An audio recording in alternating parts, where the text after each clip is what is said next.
humid. Humid as, it's crazy humid. It feels like 85 at 6:30 this morning. Oh, it did? I wouldn't. Yeah, it was. Yeah, I know you wouldn't know, but it was brutal.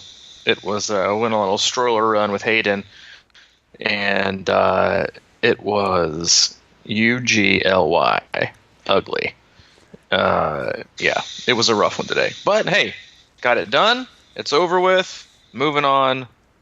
Bigger and better things for the rest of the day. Are we going to start spelling out words that are naughty? Do we might, man. ugly.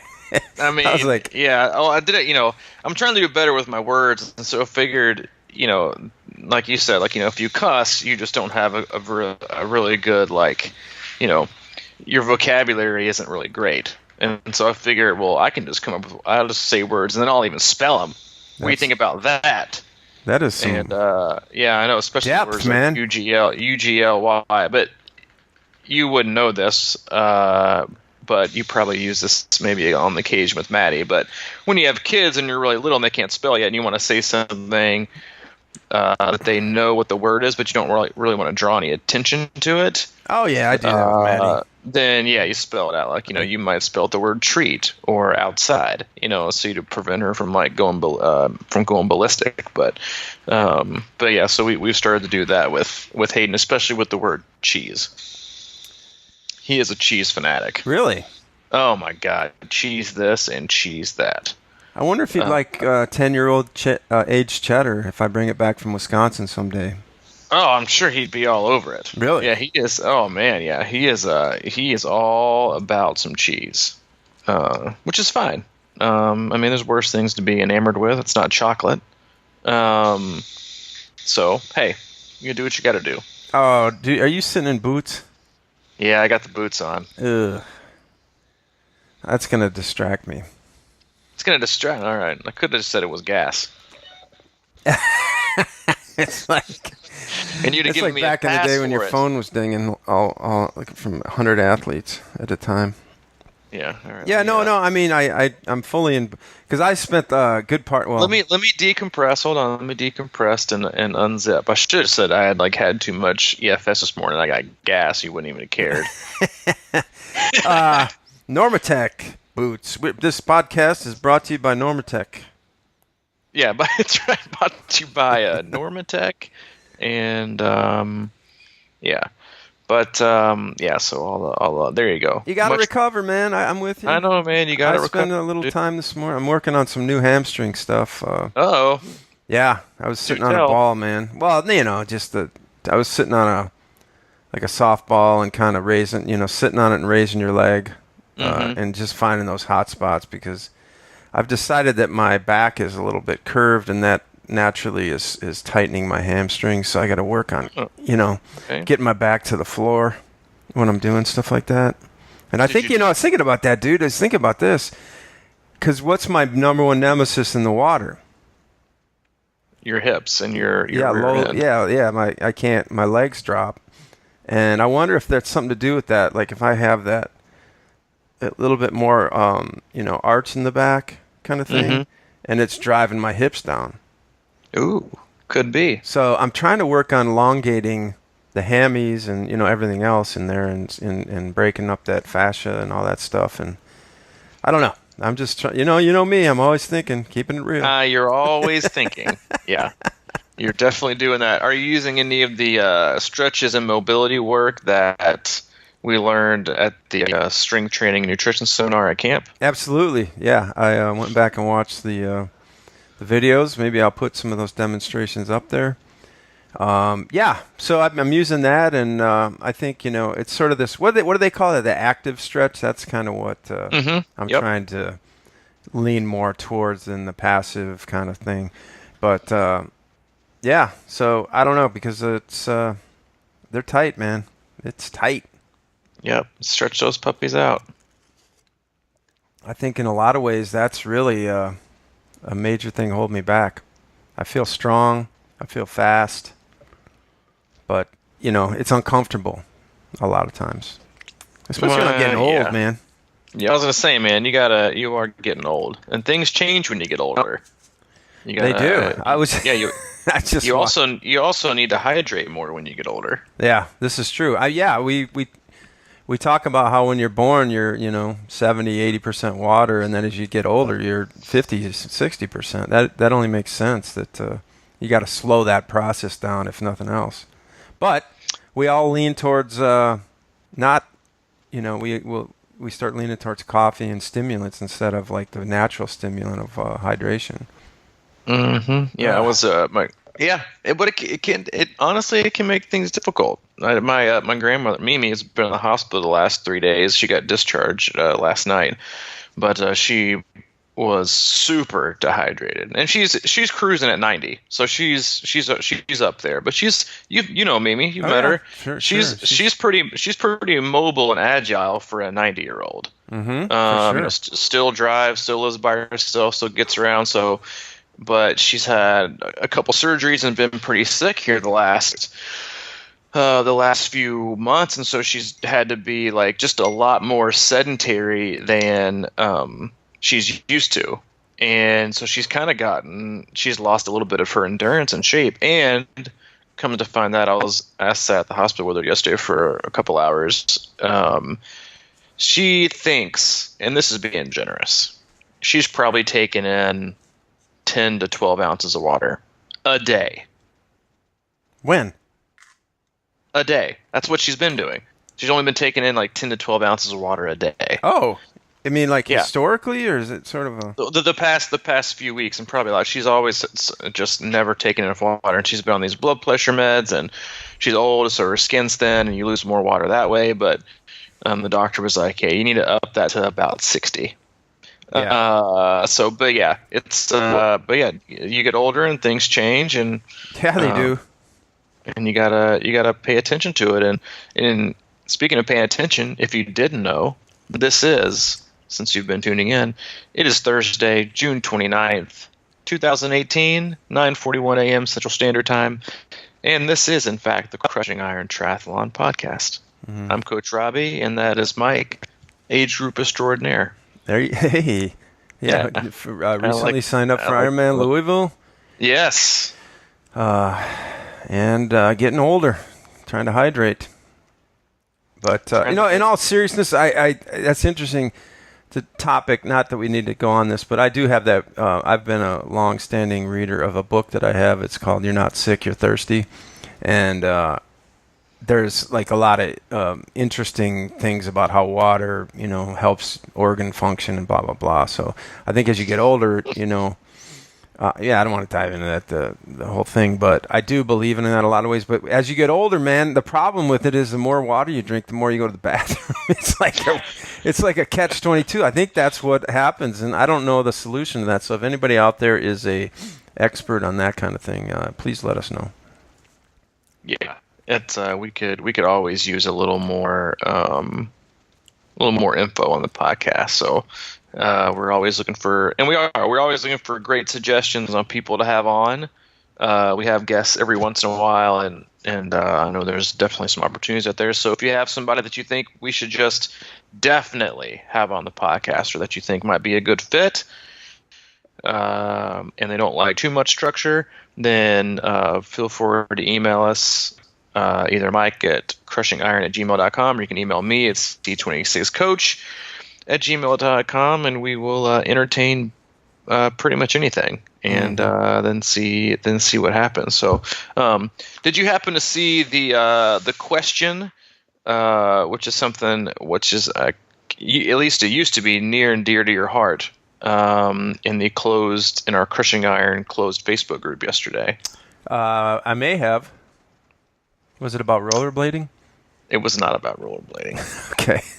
Yeah, no. I know you've been busy upping your gift game, but it was from old Dave Cottrell. Yeah. Oh, the trace ride? No, 0 for 2. That was, okay. It was he was asking about the double bikes. Oh, yeah.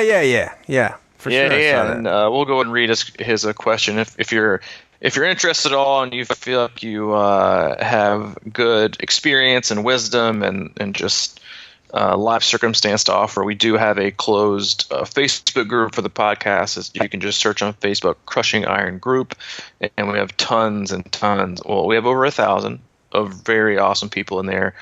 And so feel free to join in, and we'll let you in. But Dave said yesterday, can the same benefit be made for breaking up a long bike into 2 or 3 consecutive rides as breaking up the long run? Or is it best to just do the time to toughen up the soft undercarriage, i.e. 3-hour bike on a weekday broken into 2 1:30 sessions, 1 morning, 1 after work, or 3 1-hour sessions morning, afternoon, next morning? Trying to wrap my head around balancing long rides and work. He's on his feet for a good portion of the day. And as you know, not only am I a very big fan of the double run day, I am also, especially if you're training for a full distance Ironman, and depending on what kind of time you have and availability, I am a huge fan of the double trainer ride day. Something that coincidentally I actually did on Tuesday. But I am, now listen, I am, and I had to kind of clarify this on my comment below his post, but I in no way, just like I don't think that, a split run gets the exact same benefit or adaptation as a true long run. It's definitely safer and definitely faster to recover from, but adaptation is obviously very different. The same goes for cycling. I'm in no way, telling you that 2 rides is better than 1 long ride. However, having said that, I can tell you that if you're going to tell me, hey, I can do, a 2.5, 3 hour long endurance ride, just kind of noodling around with friends after work, or would you rather have me get up and do an hour in the morning, an hour and a half in the evening on the trainer as focused interval work? And I would choose that. Okay. It's just much more quality.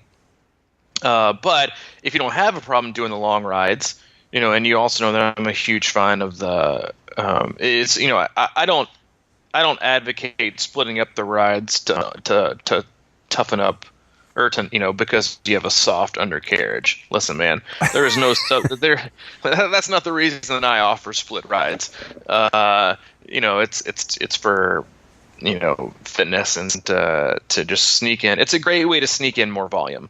To kind of up your volume and get a really good quality day of cycling in during the week, especially if you're kind of crammed to the weekend. But then again, as you also know, I'm also a very big fan of the double long rides on the weekend, back-to-back long rides. Yeah, you're a big fan of that. A lot of the athletes I work with know this already, especially if you have and you and I, neither you or I have this, but the majority of the athletes that I work with have a standard Monday through Friday job or a 5-day-a-week job, whether it's, Tuesday through Saturday or whatever.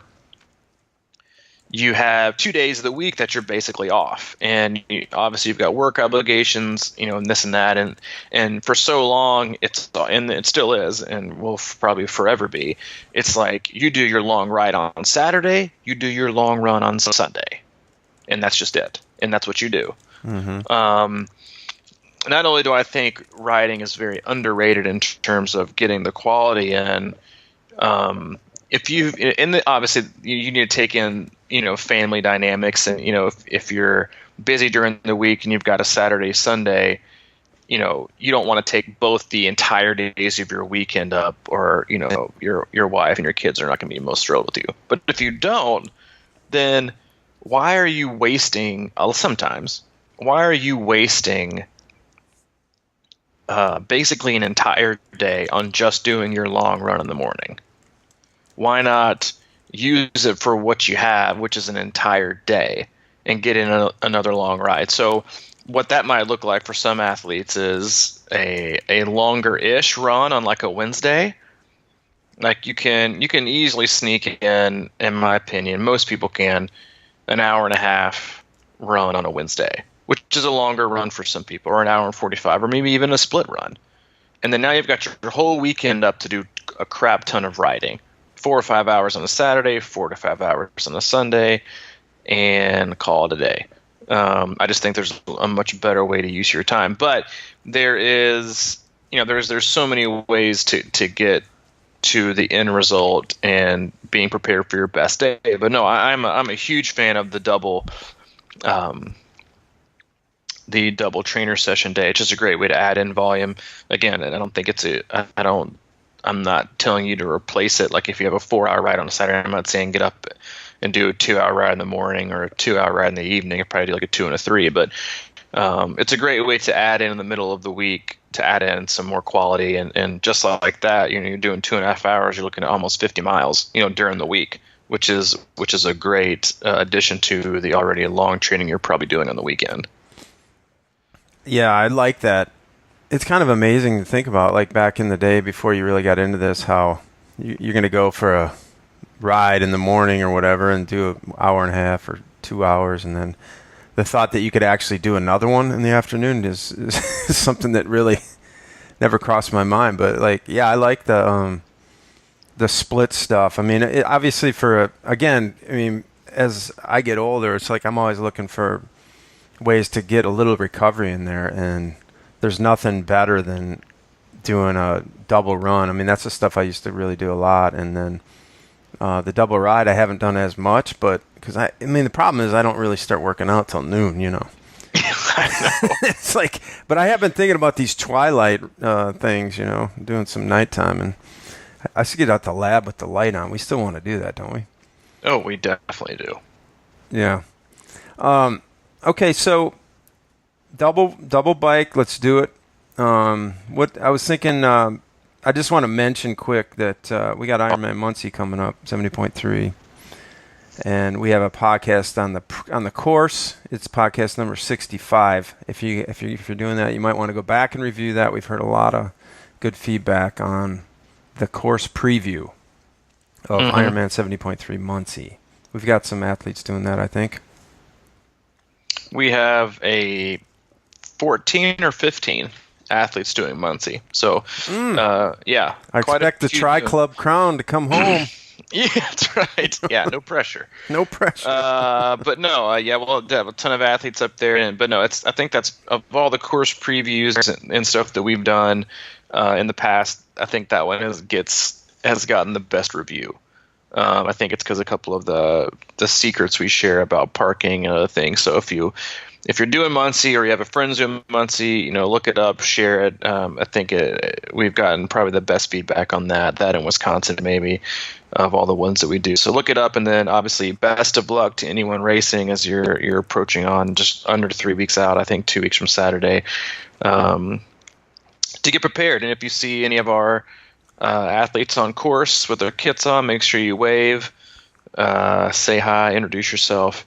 We're all part of the same awesome community. But yeah, look it up, enjoy yourself, be prepared, and it's going to a rolling start, I know, as well this year. I think everything in the world is basically now a rolling start. So I think that's actually what we're going to do at August camp.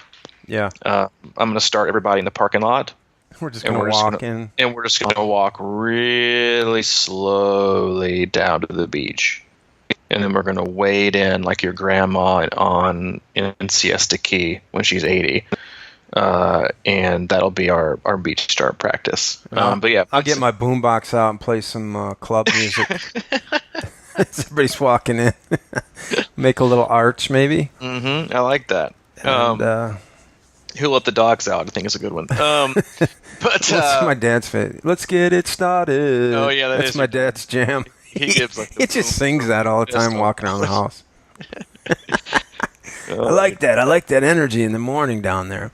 Yeah. So that somebody actually, on that tip, it's like I saw a post somewhere. I think it might have been an Ironman Louisville. Somebody asked if, they were worried about finances and stuff and doing Ironman races. Is Ironman worth, the way more expensive price that you pay? And, that's a debate for another day. But I think it just reminded me of, because the energy of the morning is like almost, to me, is almost worth it, sometimes, but I know you have thoughts on that. But yeah, a lot of thoughts on that. Probably not for today. Not for today. I do have a lot of thoughts on that. Yeah. Well, all right. I was watching a video right before the podcast about this guy who used to be a doctor. And he realized that, he said he grew up in North Carolina on a dairy farm, and he'd spent a lot of time shoveling manure and stuff like that. And about 25 years into his doctor career, he realized he was doing the same thing. Oh, Jesus. Different. I mean, not literally, but like just metaphorically, kind of going through the motions and just whatever. And he quit, and he found his life's pleasure in rollerblading. And being broke? Yeah. Well, his thing was, I was going to ask you, his thing was he talked to an older guy at some point, a 93-year-old guy, and he's like, how do you know, how did you enjoy life? And he looked at him, he said, do what you want to do. And so I was going to ask you if you're doing what you want to do. Me? Yeah, pretty much every day I'm married, so yeah, 90% of my day I do what I want to do. The other 10% of part of the day I do what my wife tells me to do. Yeah. Which it doesn't always line up. It's a good ratio, though. I'm fortunate. It's like, when Allie's like, say, do you want to unload the dishwasher? And I'm thinking, no, who really wants to unload the dishwasher? Maybe a Zen master. But yeah, I'll do it. And I'm fine doing it. I do it, a lot of times during the week just because I have some time. But no, I absolutely. And it's funny you bring that up because I was reading a really good Q&A session with a pro athlete this morning, Heather Wurtel, who's probably one of, if not my favorite female pro triathletes, or one of my actually favorites, just the way she handles herself, and she's been doing it for such a long time, been such a high part of the sport. And she was talking about kind of how she's gone away from feeling like she has to go to Kona to validate her existence as a pro athlete, and how her let's see, what did she say? How her definition of success has changed since she became a pro athlete, and how it's the trajectory of it. And she's like, all I can say at the end of the day, I've led a great life, and like the most success would be like with her marriage and what she's done personally. And let me see if I can pull this up actually, because I really thought it was a really great quote in terms of are you doing what you want to do, even though other people are basically in society and social media, you have to always be doing more. And okay, here she goes. She said, on a final note, I have to say that success for me has been maintaining a happy marriage with my husband Trevor, and both sharing the adventure of being professional triathletes together. Even if I never win a world title, looking back on all the memories we've made together, I will feel like my career has been a huge success. So that is, in terms of, are you doing what you want to do, are you confident enough in doing what you want to do and how you want to do it in the face of what reality and what other people and what other training buddies or other your triathlete friends or forums or groups or whatever are basically telling you that you should be doing, or how you should be training, or how you should be racing, or what should be important to you and what's not important to you. And do you have enough, confidence in who you are and where you are in your life to think, this is exactly what I want to be doing. And I don't really need to do anything more because, I'm happy with where I am and what I'm doing. And so I think that obviously on a personal, professional, and training level, you always have to kind of have that balance. And there's always, I think, going to be a give and take, and there's always going to be somewhat of a compromise, because I don't think for most people in this world, they can wake up every day and think, I'm doing exactly what I want to do every single day. personally, professionally, and or hobbies. And I mean, I can tell you that I feel like I'm lucky enough to say that. I mean, some days are definitely harder than others. When you have a toddler, and coaching is, while it's a dream job for me, it's definitely not the easiest. It's a very delicate balance, and you're more of a psychologist than you are in a coach with athletes sometimes. But no, I think it's that we talk about this a lot too. It's the pressure you get from the outside, and the way that you see things and the way that you read things. Somebody can post this about their training and post this, and like you, instead of reading it as, "Hey, I went out today and did this just because I wanted to," you read it as, I should do this too, or why am I not doing this, or maybe I should do this too. Instead of just being okay with how we're doing and what we're doing, and seeing the goodness in that, we always get caught up with the what ifs and the why aren't we's. Yeah, it's about keeping an eye on that sort of that big picture in a way, because I know that I'm doing what I want to do. It's just that sometimes I lose track in the details. It's sort of like it doesn't feel like it sometimes. But when I think back to like my first triathlon, which was a sprint, and how I felt finishing that thing, I wasn't going there to win. It literally was going there to finish and just try something new and see what I could do. And it was a totally different feeling than I get a lot of times now with that, when you start putting this like self-imposed pressure on you to do certain things or whatever. And I just think it's important to kind of step back and sort of look at things. And that's why it's good to have, we have camps around, you see the attitudes of people from all over the place just kind of coming here to try and get better. There was no, we had a few little fun races or whatever, but that wasn't putting any kind of,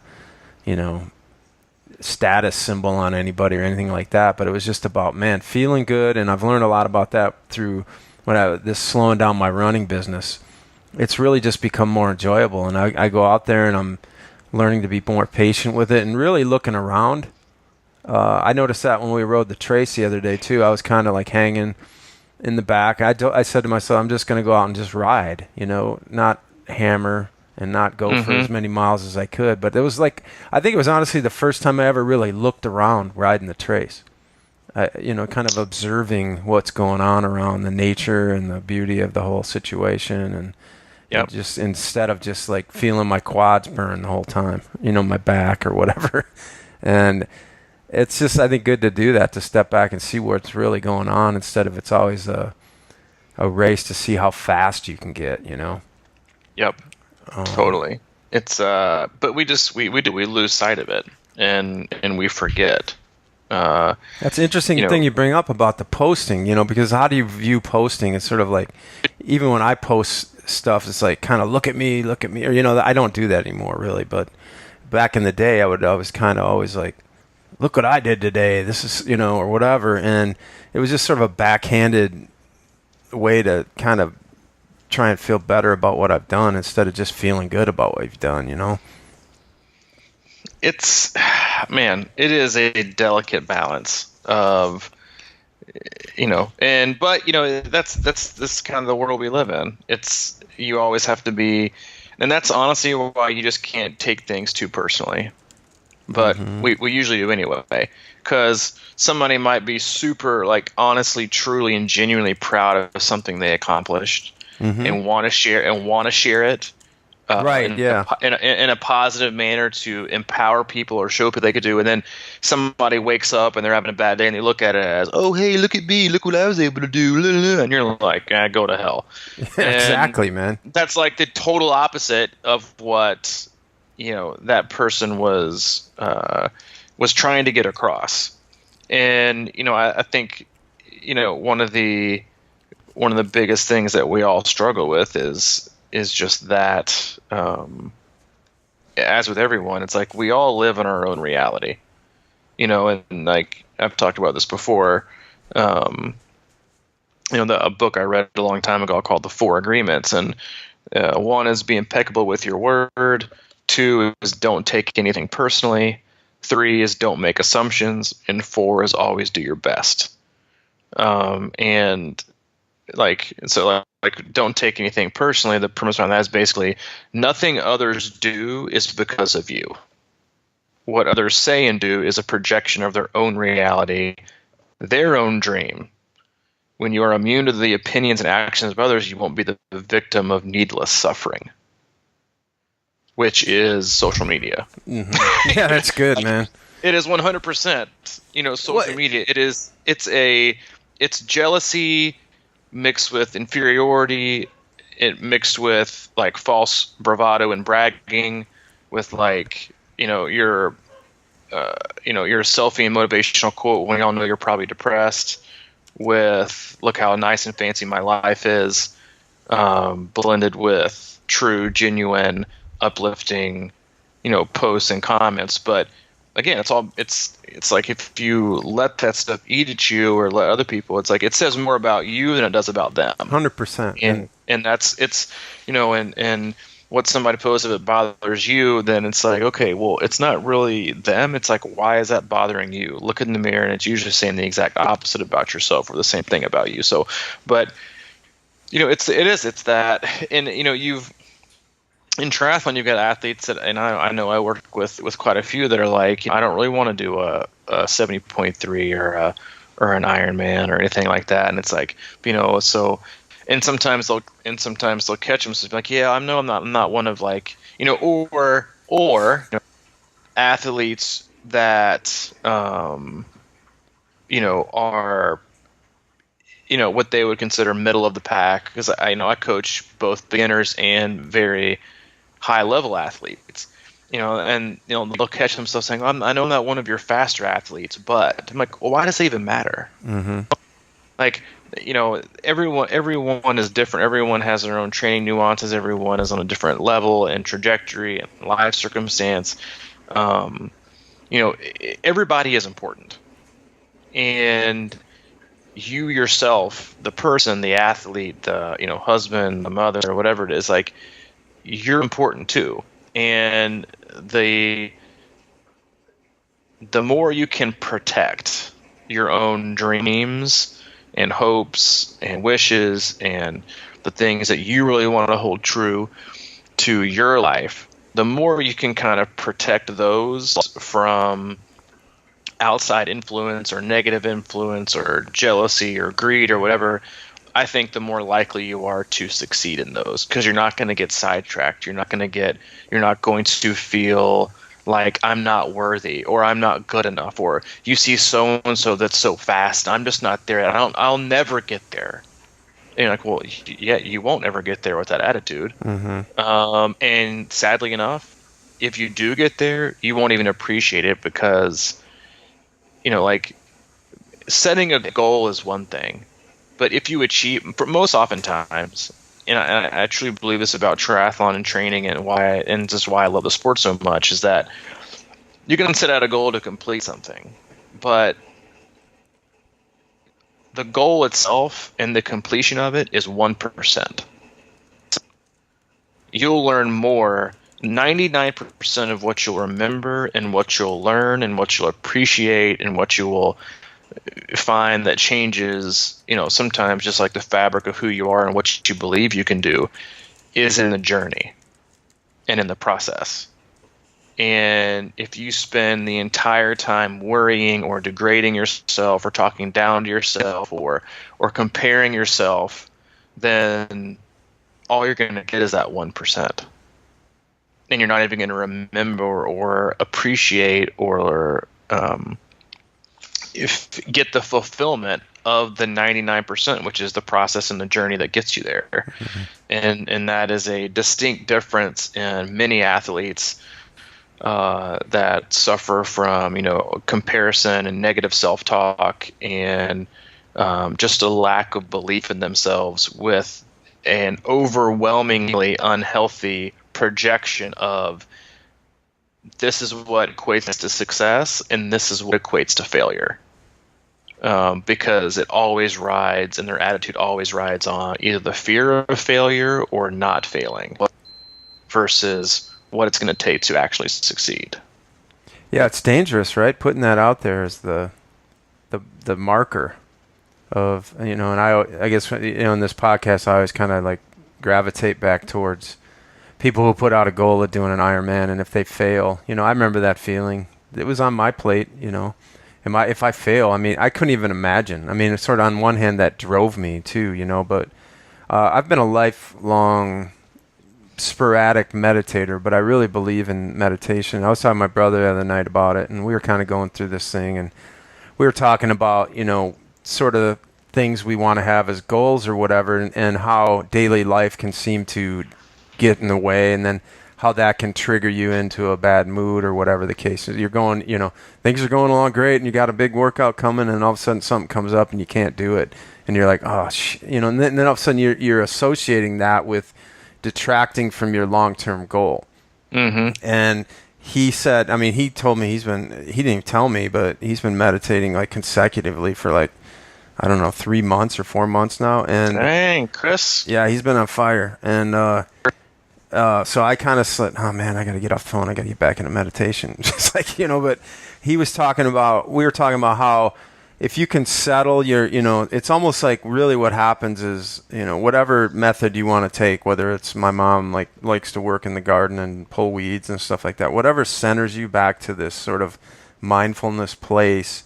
And he was talking about how certain things that used to upset him or like kind of send him off, whether it be a social media post or somebody walking down the street that, didn't say hi when you say hi, those types of little things. It's more like, he, doesn't react. He just sort of like thinks about like, well, okay, so what's the next step? Or how can we, how do we approach what's going on? And so it's not like a reaction to a bad workout or a skipped workout or anything like that. It's like, all right, how can we kind of move this back in the right direction or just feel okay with what is? And, right. And that's such a huge part of, the difference between if you're putting all that weight on some kind of long-term goal out there and feeling like every little thing that gets in your way is going to derail you instead of looking at it as an opportunity. And we talk about this with, the podcast and whatever else. Is like if something weird goes on, it's like, man, all right, how can we spin that? Or is it really that big a deal? It's like the overreaction thing that we try to avoid all the time. And it's a big thing in training, Bad workout. I just had a bad workout. Man, I'm screwed. I can't get back to wherever I was. Well, that's just today, or that's just now, It's so like, God. I mean, it is, and I think I say this to at least one athlete a day. I think I may have said in the last podcast. It was one of the athletes that I work with was like, yeah, today wasn't my best. And I was like, well, we only have one best, so the rest are just not going to be your best. If you're looking at, you take a whole year's of workouts, 365 days of workouts, and let's say you average like 1.5. If you're looking at like 400 and change, 500 workouts a year, and you swim, bike, run, of those 500 and something or 600 and something, however many as you do, three are quote unquote your best workouts in terms of time. However, I guarantee you, if you look back on your years of training and you look at comments and you look at your perspective, that most oftentimes what you would actually list as your best workout or your best session had nothing to do with the pace or the time or the yardage or the watts or the distance. It'd all be about something that you remembered. And that's kind of going back to the podcast we had a week or two ago about, performance versus PRs, and it's just that it's that daily, it wasn't my best. It was like, well, if it was your best, and sometimes and I appreciate this so much about most of the athletes is that they're like, what, today wasn't my best effort, but I got it done. And hey, listen, some days that's all we got, is to just get out there and do it. But it's all effort based, and you have to go out and you have to do your best, and you're not, and that's the thing too, you're not always going to feel your best. And and I still like sometimes athletes they'll train for like 3-4 weeks straight, and they'll have one bad workout to themselves, and they'll drop this line. I can't help but think that I might be getting slower. I'm like, dear, good Lord, baby Jesus, like you're not getting slower. You know, if you expect to PR every workout, then we need to go back to, you know, training with Robbie 101. You're not going to PR every workout, and then you have to basically, you know, tell them to, you know, cover their eyes and then walk backwards, because they're just like staring at the tree, and you got to back them up to see the forest. And I'm like, look what you've done the last 3 weeks. You know, you've had no days off. You're in your final week. This specific athlete's in their final week of a big build for their first 70.3. Like, you shouldn't expect to feel, you know, right as, you know, smell like roses and you know, ready to crush it the next day. You've just got so much accumulated fatigue, you're not going to crush it. But what happens is when we actually unload all that, you are going to feel fresh as a daisy, and you will unleash. But it's just that daily, like, that trick that our mind plays versus, I just took a glance and so was doing this, then you know, maybe I am getting slower. And then you're like, or maybe it was 110 today, what'd you expect? You know, it's just like, but we're always looking for, and I think this is very true. Like, most oftentimes for many athletes, you're looking for a reason to give yourself a pat on the back or to basically scold yourself. There is no happy medium for a lot of athletes. It's either, I killed it today, I'm so proud of myself, or it was, God, I just didn't do good enough. Mm-hmm. Like, that's not the case.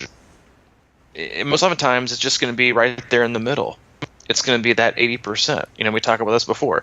You know, 10% of the time you're going to feel like a pro. 10% of the time you're going to feel like you need to retire and you suck. The rest of the time, the 80%, just is what it is. You know, and you have to accept it. Yeah, it is what it is. But as we were talking about that, it sort of dawned on me, like, because yesterday I just went out and I did my blade run combo thing in the lab, and it was super windy, man. I could hardly even move going into the wind. But anyway, I got done, and I didn't do any kind of Herculean effort or anything like that, but I've been inching up my distance, and I got done with it. And honestly, right now, that feels like the best workout of the year for me. It wasn't there, but there was no numbers to back that up or anything fancy or any kind of thing. So I'm starting to think about how can we make every workout feel like it was a success, you know, even if it's a struggle, you know, because I think there's a lot of power in that if you go out and you don't have it or whatever. So like, okay, so I used to do this all the time. If I was struggling and I had, you know, I was like 2 miles out from on a, you know, hour run or something like that, and I was just dying. And things weren't, you know, everything was not feeling good, and I just didn't feel like I could go crush it or whatever. But I would always mentally like, all right, flip a switch into, all right, I've got 2 miles left in this race. You know, and use that as like, you're going to feel like shit at the end of a race, and start setting your mind in that place. And then it's like, all right, you know, you got done, you had a, you know, in your mind, a bad workout, quote unquote, but you pulled something out of it. And, you know, that's just one trick, but there's got to be hundreds of other things that, you know, if you know, rebound, you're halfway out and you feel like you just want to walk it back home, but somehow you suck it up and come back in. You know, you don't want to look at that as like a bad workout, but there's certain things within the workout that can really make you feel good about it. Yep. I think that's I'm just starting to think about like how I can do that, you know, regardless of what happens. You know, sometimes it's as simple as, I actually did it. You know, it's like I didn't want, every bone in my body was saying, don't go out. And then it feels terrible or whatever, and you don't like it, but you did it. You did something. I mean, that's a major accomplishment sometimes, is getting the shoes on and putting on the bike helmet and filling your water bottles. I mean, those kind of things it's like, you know, that's just another step in the right direction. Yeah, and making your bed. Exactly. And to that point, like and this is honestly, this is a distinct difference that, of all the athletes I've ever worked with, there's a distinct difference between these two types of athletes. And the 99 times out of 100, the athlete that views every single workout as class are more oftentimes, 9 times out of 100, the ones that succeed the most and then enjoy it and do it the longest. The other athletes that I have that see every workout as a test always struggle I like that. To validate their existence in the sport or their fitness trajectory, or that they're not getting fast enough, quick enough, and they're always in a hurry. Let me ask you this. Do you learn more in class or do you learn more on test day? You learn more in class. You go through a semester long of class and then you take a test. The race is the test. The race is the test. Yes, in training, do you learn things about yourself every day? Sure. Do I need to work on this? Do I need to pay attention? Do I need extra credit? Do I need to study longer? Like you learn the same. And for training, is that do I need to focus more on, on this? Do I need to do mobility? Is this a weakness? Is it not a weakness? But it's not a test.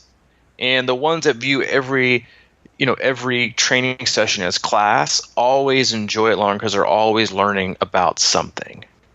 Versus the ones that look at every workout as a test, as pass or fail, is the worst way to look at it. And it is probably one of the top 2 or 3 maybe responsibilities that I undertake daily, is working with athletes to shift their focus from this is not pass or fail training.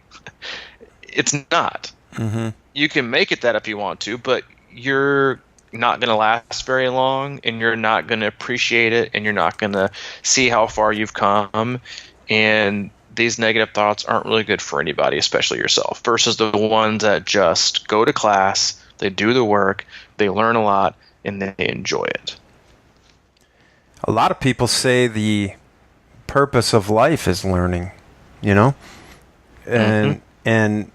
there's some, the other night, it was last night, what I did? I put out some YouTube video. You know me, I'm technically challenged on bikes and gear and all that kind of stuff. Yeah. You do? I mean, I wouldn't say, I would say, that's the one aspect of technology that I have on you is for sure, man. Yeah, not only that, but how bikes operate and stuff like that. Yeah. I was having problems with my gearing on the Trace and that's another reason why I just kind of accepted the ride. I couldn't get into several gears, and a couple guys were trying to help me adjust things or whatever. Well, last night I busted out some YouTube videos and I sat down with my bike and I actually adjusted my rear derailleur, and that was quite a jaunt for me, man. But I was sitting in there. It was just the thought of it kind of disrupted my head, man. I didn't even want to sit there. And then he started talking. And then I just started feeling around with it and kind of messing around with different screws. And I actually thought, well, and I thought I was kind of right. So I'm going to take it out for a ride. And I kind of nailed it. And I couldn't get into 3 or 4 gears, and I couldn't, so I adjusted different things with the tension and the high, what is it? The high and low or whatever. Or anyway, but yeah, so I felt, that's that learning piece, right? Because that just, it makes you feel better about, now, if something happened out on the course, I'd feel better about being able to maybe, fix something or whatever. But yeah, I think that class versus test analogy is outstanding, because the test is I don't know. It's why are there tests? I guess it's just to see if you learned anything. And if you're not going to learn along the way, that test is going to be stressful. Yep. When you retire, when you die, whatever it is, in your last days, you're going to think of how many times did I fail or succeed, or you're going to think about what you've learned along the way. Yeah. And what it should you wish be you've learned. Yeah. And instead of judging yourselves on a day-to-day basis, based on a 30-minute zone 2 run, or just getting caught up in, and that's the thing, is like we just get, it's some athletes are different than others, but and that's a personality and life experience based and what they've gone through. But most athletes will always fall into the I would rather beat myself up than praise myself category. And so they always look for the negative. And again, like in the world we live in, where everything is basically up for comparison, it is, you don't need to judge yourself any harsher than it feels like everyone is basically judged on like a day-to-day basis. And you need to just appreciate it and learn and grow and move forward. And once you can kind of make that transition to appreciating that it's just appreciating what you've done so far and learning and, looking at every day as an opportunity. There's a video I posted, this is a long time in our closed group that Elise shared with me, and it was like, do you look at everything in life as an opportunity or an obligation? And an obligation is either I have to do this or I'm going to judge it on pass or fail. Versus an opportunity, the door is wide open. It can lead to your best, it can lead to maybe your worst, but it's all going to be a learning experience and an opportunity to figure something out. And if you don't have that mindset, then you're just going to succeed once in a while because let's be honest, if you're a success or failure person, like it's the myth of in my opinion, it's like the myth of the perfectionist. Like you're never perfect, so let's not even take that word. You're just always going to beat yourself up and act like nothing is ever good enough. Mm-hmm. And nothing is ever perfect. And so if you are one of the people who judges everything on success or failure, then just that person type in general, you're going to always think that you're failing unless you have this one success. So you're going to have one success and a million failures. You're not really going to learn anything. You're just going to recognize and feel how many times you failed. Mm-hmm. And I think that it is a battle that every coach, I think, probably goes through, or they should, with different athletes, is just shifting that mindset, and hopefully, and you do it for the athlete because it's supposed to be fun, it's supposed to be enjoyable, and you're supposed to love it, and you're supposed to, it's supposed to make you feel good. Like it's supposed to give you things that, other things in life can't. And, I'm gonna actually read this, an athlete that I've been working with for, I think, 8 or 9 months, wrote this to me, and she said, the only things I'm not willing to sacrifice, aside from the obvious family, etc., but those aren't in jeopardy, are my mental health and the enjoyment that this sport brings me. Up until now, this has been the most stabilizing thing I've ever done for myself and my mental health. Literally, I have a psychiatrist who now jokes that she wishes she could write prescriptions for triathlon. Really? And I enjoy it to the point that I train without a race even on my calendar. So my job is to be sure those two things stay that way.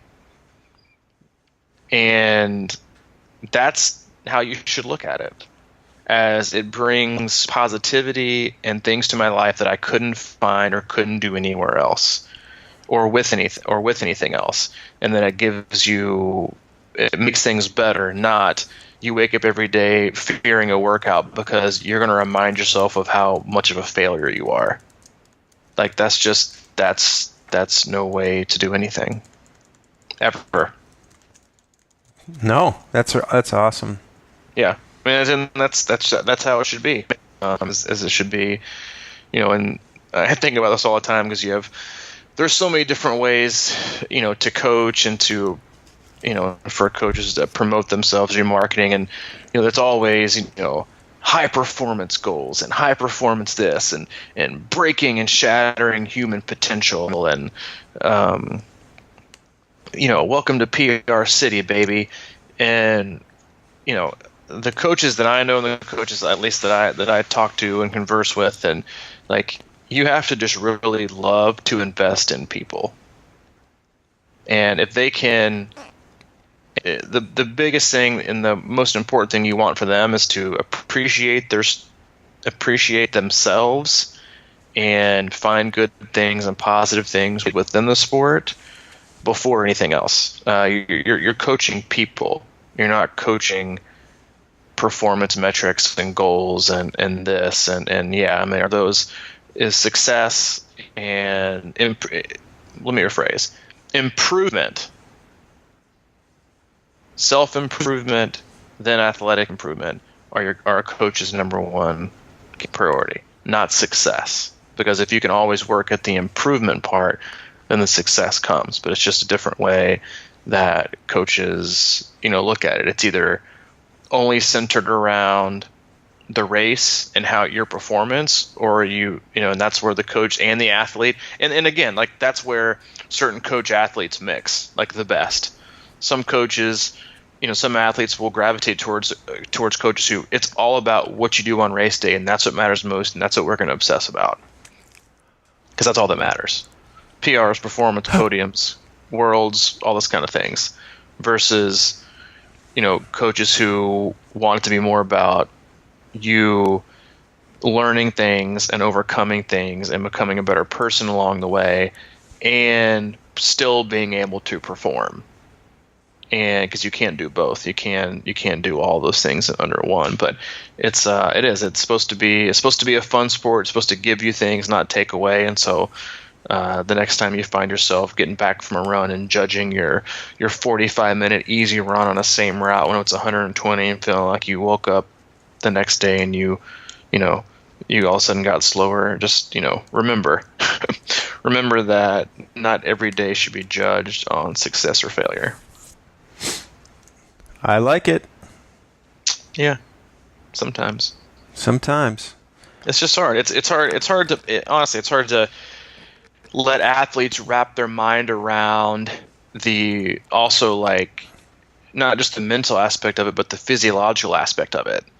In that the only time, and a lot of athletes think this, I'm only getting better if my workout was faster or harder or longer.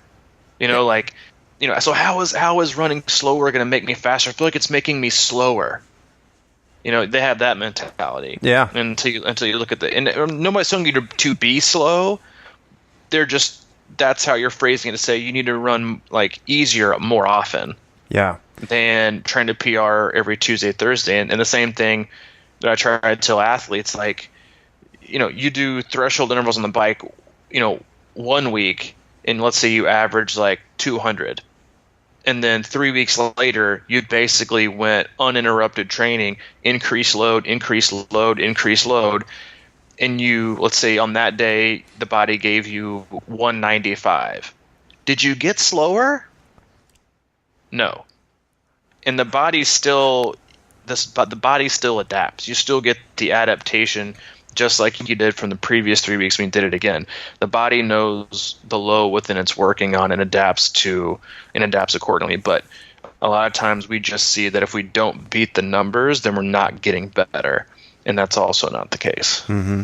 Let me just talk about my running slow experience for just a second, what I've been trying to do, what I've noticed as I'm trying to run slower. And, just a quick recap, I feel like my natural cadence is around 8:50 to 9-minute pace, and I've been trying to keep myself at 10-minute pace or above.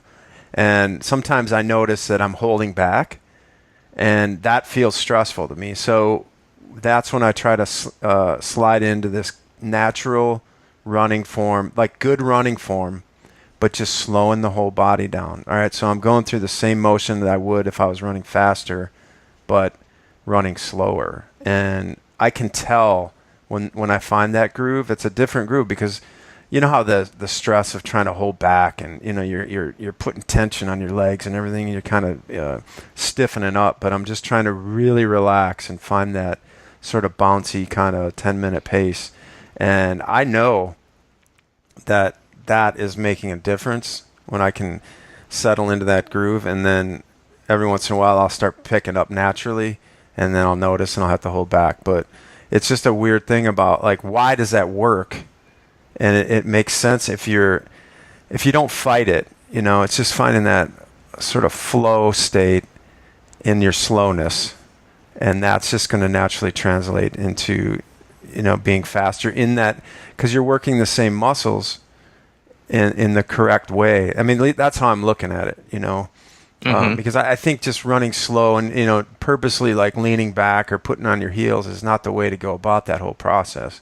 It's just about kind of trying to stay in a good form and a good style for your running, and just go a little slower. And it's been awesome, because I can tell that it's easier to recover, but it's still, you know, putting a lot of time on the legs, and I'm pretty excited about it. I'm going to start, you know, mixing in some little bit of faster pacing things just as I get going. But for now, I'm real comfortable in believing and understanding that it's making me stronger. So Yep. it's just a weird thing to think about, you know, juxtapose going slow to get fast. I just think that maybe is at the core of it. And the same with cycling. If you're doing that, if you're really focusing on a stroke, you know, and really the pressure equalized throughout your pedal stroke and things like that, even if you're going slower, but just to teach your body to do it the right way. And that's the other thing, right? You know, if you can do it slow. I mean, I think about this all the time. It's like, I played drums, and when you're learning drums, you have to go slow. I mean, like, if you're trying to learn rudiments and different patterns and things like that, your mind can't go fast like that with good form. You know, you get out of whack. So you have to slow it down as much as you can, and get every right motion right with your wrists, and just be relaxed at a slow pace, and then you slowly pick it up. And that's how you can naturally do things faster. By being able to do it longer and more consistent. Yeah, I mean, the drum practice you don't get out of control, and you don't have to stop and start over again. Just like training, you go out too fast, you run way too hard on one day, and then the next day you can't do as much. You know, it's consistency. Consistency. Just be consistent at being consistent. You'll be in good shape. Right. Yeah. Yep. All right. So C26_triathlon is our Instagram page. It's starting. I've been putting more videos up there, and people seem to notice.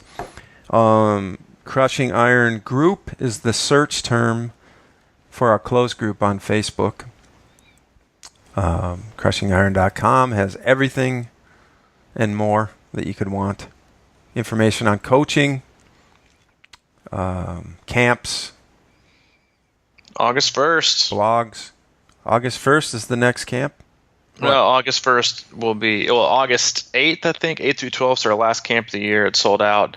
All of our camps, fortunately, sold out this year, which is just awesome and amazing. It's just been so cool to meet so many awesome people and have them in town and hang out together, and then watch them all hang out together. It's easily been the best part of the whole camp experience, and now will be our fifth one. But August 1st, we will have our live for 2019 camps. We'll have 4 camps in 2019. You can find those on our website too at Crushing Iron. Just hit the camp tab. You can check out the dates and then some other videos about camp. And I really do. I really heavily encourage watching the videos for camp. And, you know, especially for the athlete that thinks that, you know, I'm not going to be fast enough, or I'm going to hold people back. it really is. It's for everyone and every ability, and the way we do things. And I think it's incredibly important also to mix abilities together, because I think it brings more continuity and appreciation on both ends of a spectrum when you can learn and grow from everyone. Instead of segregating that you have to be able to do this at this camp and you have to be able to do this at this camp. So it really is truly for everyone, and the experience is all with the people. We won't be doing any swim camps next year. That's also been a question. We had 2 this year, but we will be offering the opportunity for you to come the same weekend we're having triathlon camp and take part in the swim only, if that's something that you're interested in. We do 3 swim sessions at Tri Camp, which is the same amount of sessions we did at just straight up swim camp. And we can talk through that if there's anyone interested in just coming for swim camps. But you can find all that information on the dates, and then we'll have registration up live in August. And if you have any questions about anything camping related, you can always email me at c26coach@gmail.com. Yeah. Now, we've had several camps this year, and a ton of people come in, and the bottom line feedback we've always got is how awesome the people are and how enjoyable it has been to be around, positive, motivated people with good attitudes and everything like that. And that is sort of at the core of what we hope to build. And I think, bringing in 75 to 100 people this year again to camps and meeting them personally is a pretty good sample size of what's going on in the group in general, and what's been building through the podcast. So, that's what we want to keep doing, and we're going to keep doing. We love it and everything like that. So we have, if you want to help out, because this is what people have asked, how can we help out or whatever, we have a pledge tab at crushingiron.com. And, if you're still hanging around, and if you ever feel like helping us out and, giving us a little donation, that'd be awesome. I mean, that's kind of, we do coaching and stuff like that, and we're looking for other ways to make this, to sustain this and make it, keep growing the awesome foundation of people and connecting people all over the world, and it's been sweet. So if you ever get in the mood to drop a little donation in there, that'd be awesome. We would really appreciate it. It definitely helps. We've got 176 plus podcasts now, and we're building a great community, I think, thanks to you guys and good attitudes. So let's keep it going. Love it. You love it. All right. See you guys again Monday. Have a great weekend. Train safe, race safe, and have fun. And we'll check in on Monday. Yeah, you said the title earlier, and you probably didn't even know it. Oh, boy. Learn, grow, and move forward. There we go. I like it. Sold. All right, man. See you, dude. Consensus. Bye-bye.